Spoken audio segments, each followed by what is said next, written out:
Hey, what's up, guys?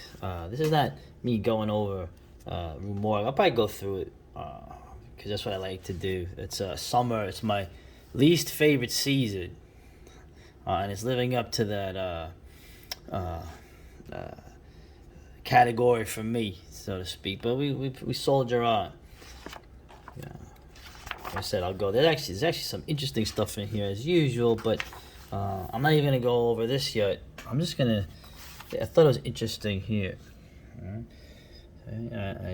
I crossed out the person's name, so you can't. I don't want to hear anything about any. Oh, you're harassing me. So, okay, another, but not a fellow.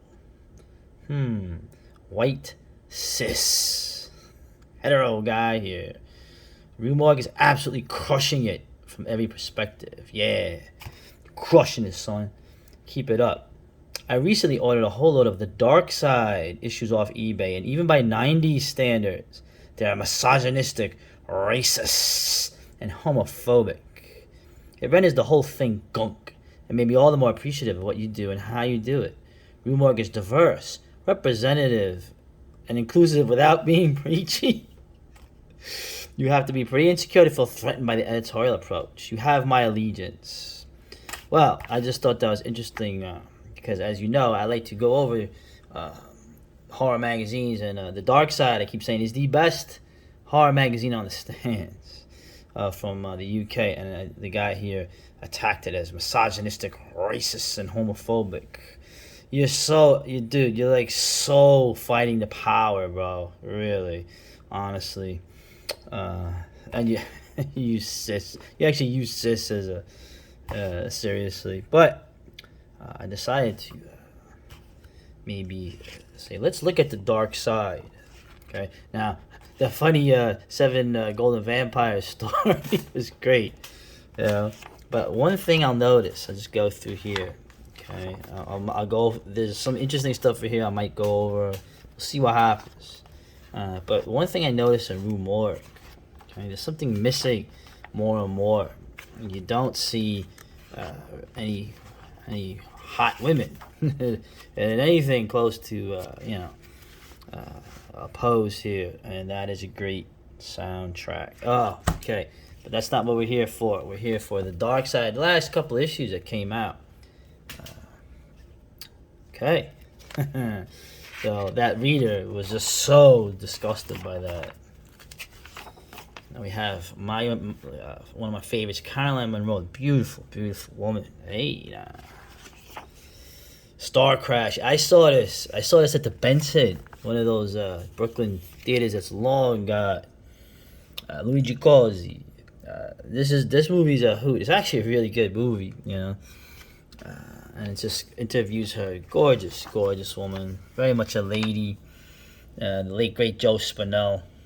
She did a bunch of movies with him too. But she always talks fondly of this guy. And this dude was a nut. This guy was definitely an interesting character, so to speak. Going through here, let's see. I always thought Elsa Lanchester. I always thought she was kind of cute I like unconventional looking women. So, like I said, there's something here.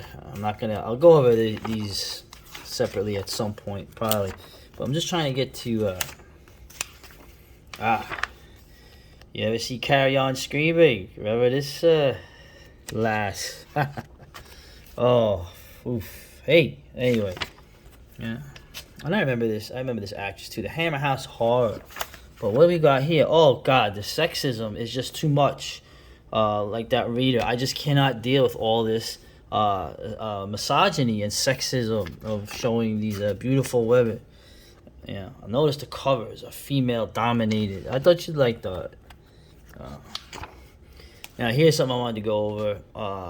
I rest in peace. Another favorite of mine, Barbra Shelly, gorgeous woman. To me, very classy looking, and also doing what an actress does in most of the films she's in. She goes through the ringer. Sometimes she's a villain. Sometimes she's a victim. Sometimes she's like in Rasputin. She's being used by Christopher Lee, but she's always a classy looking woman. Okay, willing to go to extremes in the pursuing of like you know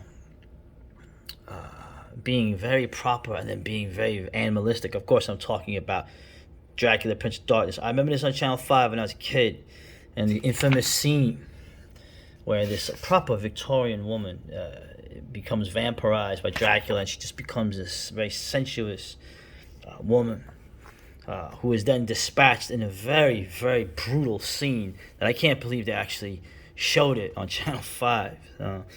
And this was cool seeing her without makeup in one of the many Hammer films that were not horror films. This one, I think, Camp on Blood Island, about the Pacific War. But just, well, that's a cool picture. Look at that. Just great actress. Rest in peace. Very sexy. Okay. Charming. Almost like this woman is from another planet. Okay. So now we'll go to the next one here. Ooh, I remember Julie Strain. We'll more on that later. Look at this. Oh, jeez. For a second, I thought, you know what? This cover is not appropriate. Okay, but after that jerk off's letter, I hope he sees this in his dreams. Julie Strain. Now I remember seeing her name. I seen some of the movies she was in a little bit. Not that familiar with her. She passed away. Also, rest in peace. Wow, remember this? You ain't never see an easy good. But you see, the dark side is so sexist and misogynistic. She's actually showing beautiful women on the extreme side. So we'll go here. Well, actually, there's a lot of good stuff. They're actually going over each of the Hammer guys behind the scenes, like the Carreras and all that. But I'm trying to make a point here of this horrible sexist. Darkside, I can't believe. Not a fan of this dude. I guess I shouldn't say that, but Dog Soldiers. This dude, not the Angia from Rue Morgue is not a fan of this dude for some reason. I guess I actually make good movies, but let's go through some more of this here. Okay. We got here another beautiful, beautiful woman. Okay. Hey, I don't know. Helga Line. Oh man, was she in a lot of stuff? She was in. I had done the video of Spanish horror, German actress. She was in the Laura Lee's Grasp, and she was in Horror Express. Actually, this is one of the greatest horror films that like it was a success, but like no one seems to remember it. Terry Savalas is in this with Christopher Lee. Christopher Lee's a good guy. He's a hero in this, and she, of course, gorgeous woman. She could be the victim, right? She could be the Laura Lee, right? Here, the knee belonging scene here, She could, and I forgot, I haven't gone over this film, Vampire's Night Orgy by Leon Klimovsky. Wow, look at that. She's pretty strong, huh? Well, the guy's not too heavy, but beautiful. And there she is, still kicking. Very beautiful woman, amazing. This, like I keep saying, but I look at the '70s women, and I must be, my DNA is made in the '70s, so I must lock in onto that actual era to see women. Also, I'm in a declining civilization, so you want to look to the past. It's decadence, right? That's what Spengler talked about. So the evil Darkside magazine has a lot of sexy women in it, okay? It's nice to see that. Now there's some asides in here. There's actually a very diverse political thing. If you want to get really honest about it, they seem to have the gamut. I mean, listen, no offense, Rorschach, but most English or UK things, then you're like the most right wing dude by like a mile. Even Sadago, and we know about that, but. It's pretty political diverse in here if you want to get into that So the guy was making fun of anti-vaxxers. You got this dude who's definitely left the center, right? But they, sometimes they make jokes like these seven golden vampires, and maybe they are covering. Oh boy, Karloff and Lugosi playing. Oh boy, so maybe that's why they're evil, racist, sexist, and all that. But I just wanted to show you the difference. Now, I'm not going to show this part. This is maybe a little, racy. I'm good with the other stuff. And I'll look at the next issue. Look at this. What's the name? Rosala Baneri, another Euro horror. Notice how my mate here with his funny stories. You go over you're starting to tap into the Euro horror women, the hot, beautiful Spanish, Italian, German, French women to show on here. So, the evil, racist, misogynistic Darkside versus the wholesome and great establishment Rue Morgue.